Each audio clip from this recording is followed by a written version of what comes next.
अस्सलामुअलैकुम, welcome to my channel खाना with Chandana. आज मैं आपको ईद स्पेशल रेसिपी बनाना सिखाऊंगी और इस रेसिपी में मैं आपको सिखाने वाली हूँ मटन का कोरमा, जो कि सभी लोग बहुत शौक़ से पसंद से खाते हैं। शादियों में भी हमने बहुत दफ़ा ये खाया हुआ है कोरमा। तो आज मैं इस कोरमे को थोड़ा और शाही टच देने के लिए बादामी कोरमा बना रही हूँ और इस रेसिपी को ज़रूर ट्राई करें और इसमें टिप्स जो मैं दूंगी उसको फॉलो करें तो आपका यकीनन कोरमा बहुत ही मज़ेदार बनेगा। तो चलिए स्टार्ट करते हैं। बिस्मिल्लाहिर्रहमानिर्रहीम। सबसे पहले मैंने एक पैन में ऑयल गरम कर लिया था और 4 बड़े साइज़ के प्याज मैंने बारीक स्लाइस करके वो इसमें फ्राई कर रही हूँ। इसको हमने प्यारा सा गोल्डन ब्राउन कलर का प्याज़ों को कर लेना है। बहुत ज़्यादा आपने जला भी नहीं देना और बहुत लाइट भी नहीं रखना। तो गोल्डन कलर बिल्कुल परफेक्ट होना चाहिए, तभी कोरमे का कलर जो है वो अच्छा आएगा। और इसको लो फ्लेम पे हम पहले फ्लेम को मैंने हाई पे रखा था, फिर मीडियम टू लो फ्लेम पे इन प्याज़ों को फ्राई कर रही हूँ ताकि ये क्रिस्पी बने। तो इस तरह हम प्याज़ों को एक पेपर पे, टॉवल पे या किसी टिश्यू पे निकाल लेंगे। अब इन प्याज़ों को हम क्रश कर लेंगे अच्छी तरह से हाथों से, इस तरह से। और मैंने डबल टॉवल या डबल टिश्यू पे रख लीजिएगा ताकि एक्सेस ऑयल निकल जाए। यहाँ पे प्रेशर कुकर में मैंने आधा कप ऑयल लिया है। मैं प्रेशर कुकर में बना रही हूँ लेकिन प्रेशर नहीं लगाऊंगी। अगर आप चाहें तो आप अपने गोश्त को जल्दी पकाना चाहें तो प्रेशर लगा सकते हैं। यहाँ पे कुछ मसाले ऐड कर लेते हैं। ज़ीरा लिया है मैंने 1 टीस्पून, काली मिर्चें ली हैं 3 अदद, 2 लौंगे ली हैं, 1 मोटी इलायची और 2 अदद हरी इलायचियाँ। और इसको हम ऑयल पे सौटे कर लेंगे। इतना सौटे करेंगे कि इसमें से मसालों की जो है वो खुशबू आना शुरू हो जाए।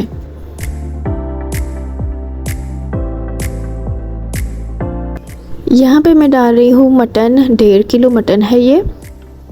और इसको भी अब हम ऑयल के साथ अच्छी तरह से फ्राई कर लेंगे। इस मटन का जो कलर है वो चेंज हो जाए।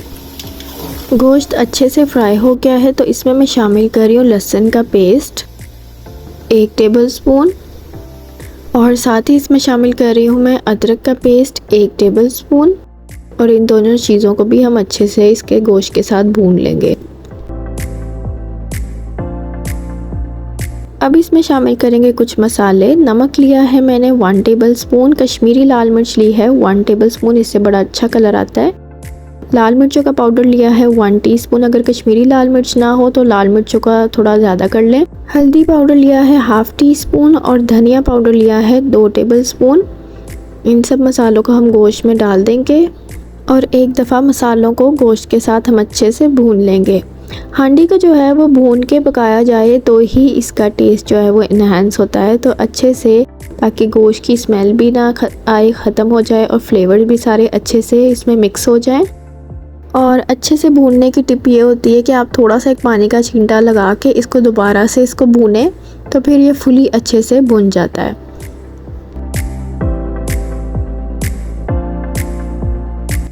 अब मैं इसमें शामिल करूँगी 2 कप दही। यहाँ पे पहले मैं 1 कप ऐड कर रही हूँ और 1 कप मैं थोड़ी देर के बाद, जब गोश्त जो है वो आधा गल जाएगा उसके बाद ऐड करूँगी।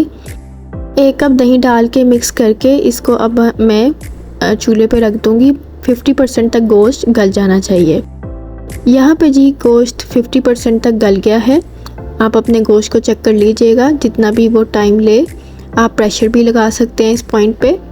मैंने इसमें बिल्कुल भी पानी ऐड नहीं किया क्योंकि दही ने अपना पानी रिलीज़ कर दिया था। और अभी हमने 1 कप दही और भी ऐड करना है तो उसमें ये गोश्त हमारा पूरा कम्प्लीटली कुक हो जाएगा। अब मैं शामिल करूँगी इसमें दूसरा कप दही का।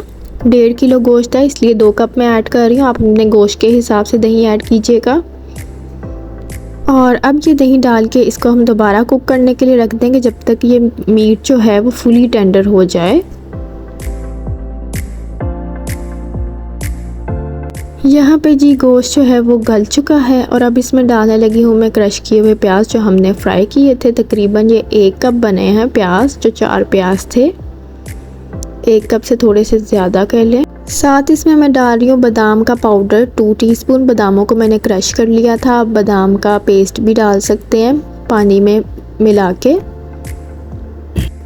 1 कप दही पहले मैंने डाला था, 1 कप बाद में। ये एक बड़ी अच्छी टिप है, इससे बड़ा ही दानेदार जो कोरमा है वो बनता है। इकट्ठा दही मत डालिए, इस तरह डालिए तो आपका मीट जो है वो गल भी जाएगा, पानी डालने की भी ज़रूरत नहीं पड़ेगी।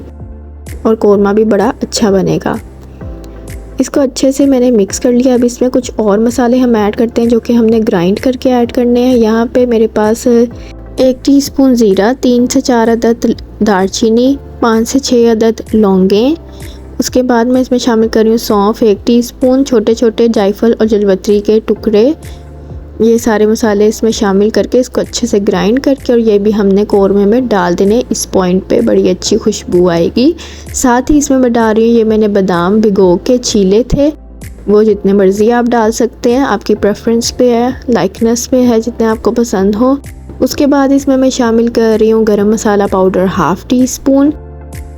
साथ ही इसमें मैं शामिल करी सूखा धनिया पाउडर 1 टीस्पून। इसको एंड पे डालें तो बड़ी अच्छी खुशबू आती है हांडी में। और अब मैं शामिल कर रही हूँ इसमें आधा टीस्पून क्योरा एसेंस।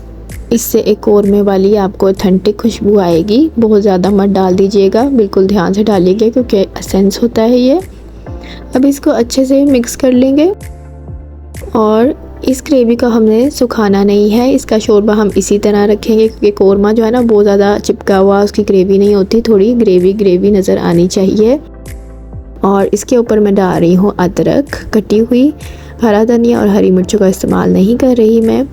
और ये हमारा कोरमा जो है बिल्कुल रेडी है सर्विंग में। ये थोड़ी कंसिस्टेंसी इसकी और थोड़ी थिक हो जाएगी। और उम्मीद करती हूँ आपको ये वीडियो पसंद आई होगी, रेसिपी पसंद आई होगी। इस ईद पर ज़रूर ट्राई करें और मुझे फ़ीडबैक दें। और मेरी बकरा ईद स्पेशल की रेसिपीज़ अगर आपको और भी चेक करनी है, पाए की, सीरी के शोरबे की, हरीसे की, तो वो आप मेरे चैनल को विज़िट करें। और आई बटन में भी मैं उसका लिंक दे दूँगी, उसको भी ज़रूर चेक करें। बहुत ही मज़ेदार बनती हैं सारी रेसिपीज़। इंशाल्लाह फिर मिलेंगे अगली वीडियो में अगली रेसिपी के साथ। तब तक के लिए अल्लाह हाफ़िज़।